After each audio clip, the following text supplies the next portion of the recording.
Like what you see here? Then be sure to subscribe to Jabbergator 7, an all-new channel focusing on the history of Major League Baseball. Click the card in the upper right corner or the link in the description to subscribe now. And now, on with our feature presentation. You've all seen this scheme. This scheme was ugly with a capital U. If you wanted to call this the worst national championship game of all time, honestly, I'm not going to argue with you. No recency bias, this scheme absolutely stunk. After an amazing semifinal round, and perhaps the best semifinal round ever, we got a complete dud of a championship, where Georgia steamrolled TCU by a final score of 65-7, in a game that felt like a mismatch from the opening kickoff. I mean, when the discrepancy in total yardage is 589 to 188, or more than a 300% difference, and when the discrepancy in first downs is 32-9, I don't even know what more there is to say. This game was a bloodbath that we all had the misfortune of watching, as it was an insanely sour end to the season. But now, I want you to imagine that after the game, the state of Texas was legitimately embarrassed about this. Pick any politician and state congressman you want. I want you to imagine them taking to the floor and saying straight up that TCU losing by 58 points to Georgia was our version of September 11th. TCU losing to Georgia was like 9/11. Can you imagine the reaction if someone was dumb enough and insensitive enough to say that? I mean, there's a ton wrong with that. From the fact that, on the surface, you're comparing college kids losing a game to a terrorist attack that took the lives of thousands upon thousands of innocent Americans, that sent the country to war, that shaped the future of Homeland Security forever, and that we are still feeling the effects of to this day. Comparing the loss of a sporting event to something as significant and as tragic as September 11th is ridiculously out of line and out of bounds. Fortunately, not a single person did this, which is good. But I bring this absolutely insane and absolutely insensitive and ridiculous scenario up because, as you might have been able to tell, someone did something awfully similar to this. Obviously, they didn't compare it to 9/11, since that hadn't happened yet. But they decided to compare it to another tragedy in American history. And let's just say that it backfired on them pretty badly. Because in 1989, following Wisconsin's opening day defeat at the hands of Miami, one politician decided to do something absolutely ridiculous. And this is the story behind one of the most insensitive and one of the worst moments in the history of the Wisconsin football program. Before I talk about the actual comments made, we need some context to understand the game that prompted these comments in the first place. It's September 9th, 1989. It's opening day for many in the brand new college football season, and we have a game on our hands at Camp Randall Stadium up in Madison, Wisconsin, between the Wisconsin Badgers and the Miami Hurricanes. Not only that, but this was a nationally televised game on ABC, so a good portion of the country was able to watch this one unfold in real time. Now, to the shock of no one, this game was expected to be an absolute massacre.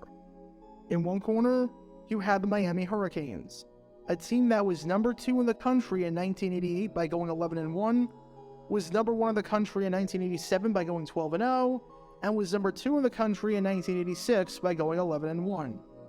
In other words, over the last 3 seasons, Miami was 34-2, and had won over 94% of its games.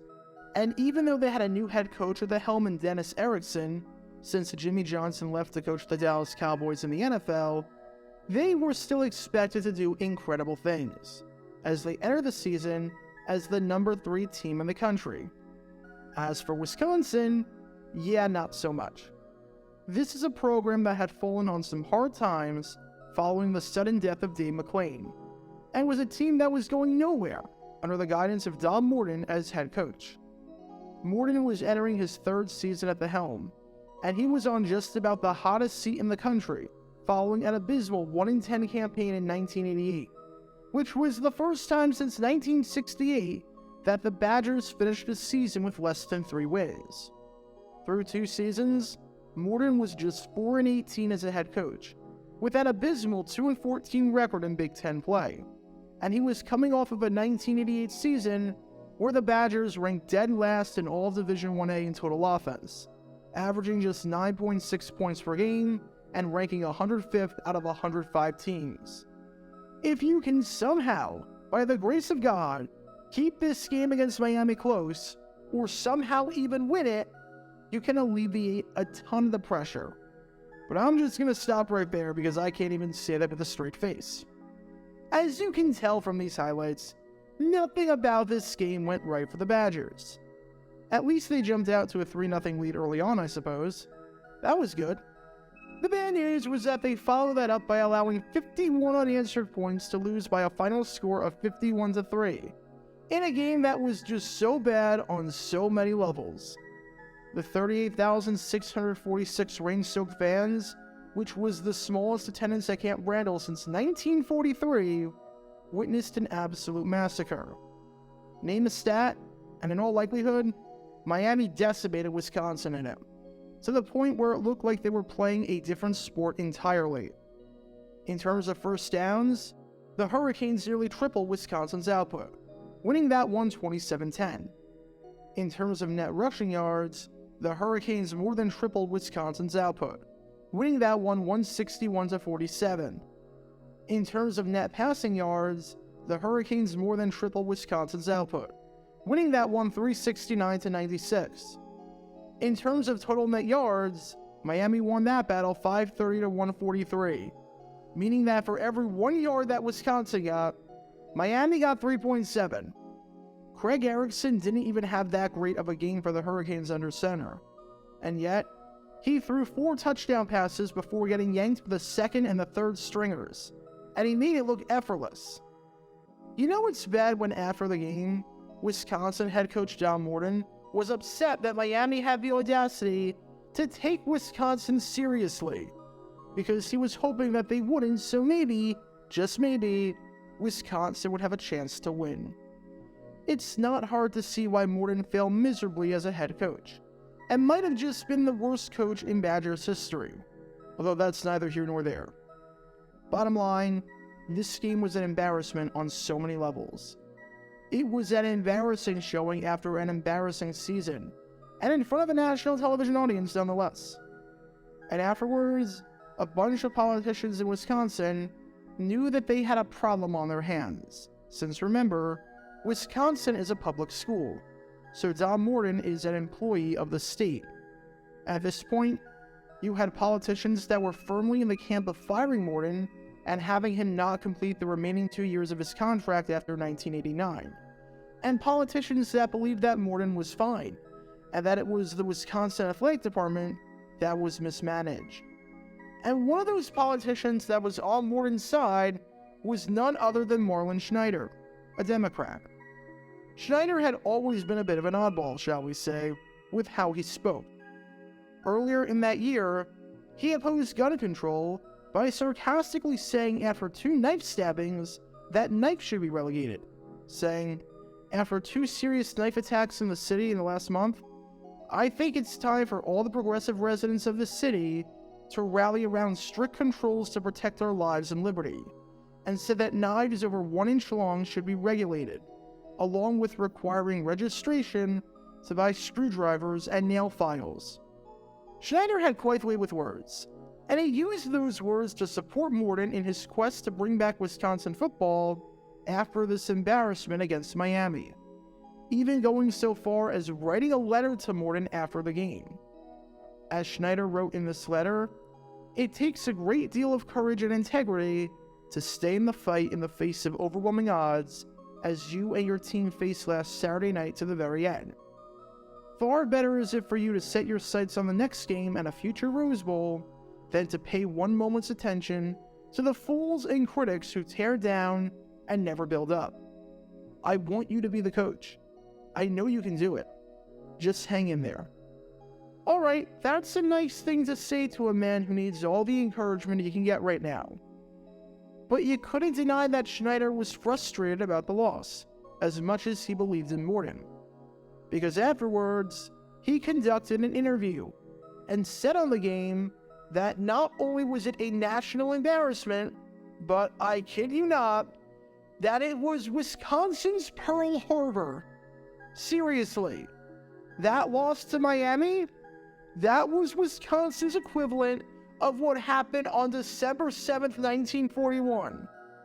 The loss to Miami was the equivalent of 2,400 people dying at Pearl Harbor, the naval base getting destroyed, and the United States entering World War II, which had lasting ramifications to this day, especially back in 1989, since there were plenty of World War II veterans alive. Let's break down those comments as best as I possibly can, because there's a lot, and I truly mean a lot to unpack with all of this. Number one, before we even get into the insensitivity of comparing a loss to Pearl Harbor, Marlin Schneider, you, quite literally, put together the worst possible argument as to why Wisconsin should keep Don Morton as the head coach. In one breath, you support him and say that he's the right guy for the job. And then, you turn around, and in an interview completely on the record, compare the job he did and the game he coached to Pearl Harbor. Do you realize the contradiction there? Imagine if you were making an argument for your team to keep its general manager, because you believe he can do a good job and turn the team around. And then, you say that his decision to draft one of the biggest busts of all time, especially when a superstar that seemed like a clear-cut decision to draft was on the board, was like the death of George Floyd. Like, aside from the obvious insensitivity there, and the million lines that you've crossed by saying that, how on earth is that supposed to be a defense in favor of your guy? You advocate for him, and then, completely unprompted and out of nowhere, you compare the job he's doing to death at a moment that rocked America forever. As writer Mike Ivey said on this, World War II seems a little far removed from the Big Ten. Schneider ought to measure his words more carefully before making comparisons between the gridiron and the battlefield.